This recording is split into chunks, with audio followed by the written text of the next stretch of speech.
আলাইকুম। আপনারা সবাই কেমন আছেন? আলহামদুলিল্লাহ আমি ভালো আছি।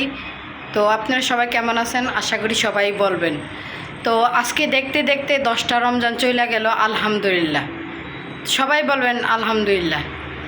তো আমি এখন বাজতেছে মানে রাত্রের 8টা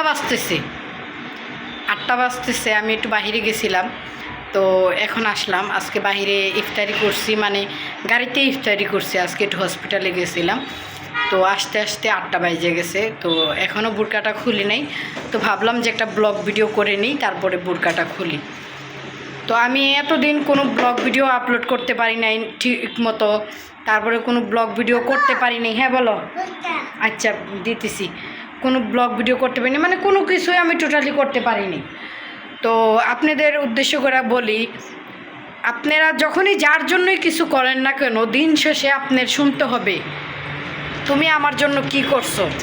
যখন বিশ্বাস করেন কিনা জানি না, যখন কেউ আপনাকে বলবে যে তুমি আমার জন্য কি করছো, তখন মনে হয় ভাই যে যতটুকু করছি না কেন, তখন যদি এইগুলা না কইরা নিজের জন্য কিছু করতাম, নিজের জন্য কিছু সময় ব্যয় করা, নিজের জন্য কিছু, নিজের শরীরের জন্য বা নিজের সন্তানের জন্য কিছু করতাম, তাহলে মনে হয় সেই ক্ষেত্রে ভালো হইতো। কারোর জন্য কিছু না কইরা, ফ্যামিলি বলেন, আত্মীয় বলেন, স্বজন বলেন, পাড়া প্রতিবেশী বলেন, মানে যে কোনো কেউ হোক, আমার কথা হইল সেটা, আপনি হন না কেন আর যেই হন না কেন, আপনি দেখেন যে আপনি যার জন্য কিছু করবেন, দেখেন দিন শেষে বা 2 দিন পরে বা 1 দিন পরে বলবে কি, আমার জন্য তুমি কি না করছো, আমারটা আমিই করছি, আমার যোগ্যতা আমি এটা করছি। কিন্তু কারো পিছনে, কোনো কিছুর পিছনে কারো না কারো অবদান থাকে। হ্যাঁ পিতা খাবা বুঝছেন, কারো না কারো অবদান থাকেই, কিছু না কিছু।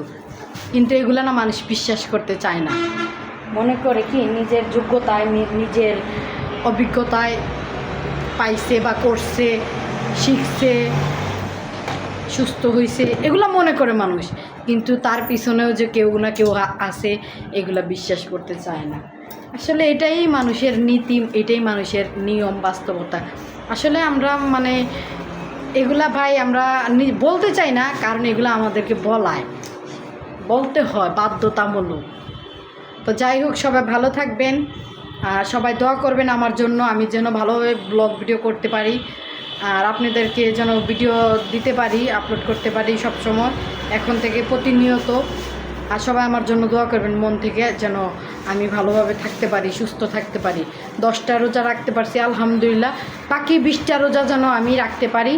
আর এই 20টা রোজা রাখার ভিতরে যদি আল্লাহ আমার মৃত্যু দেয়, আলহামদুলিল্লাহ।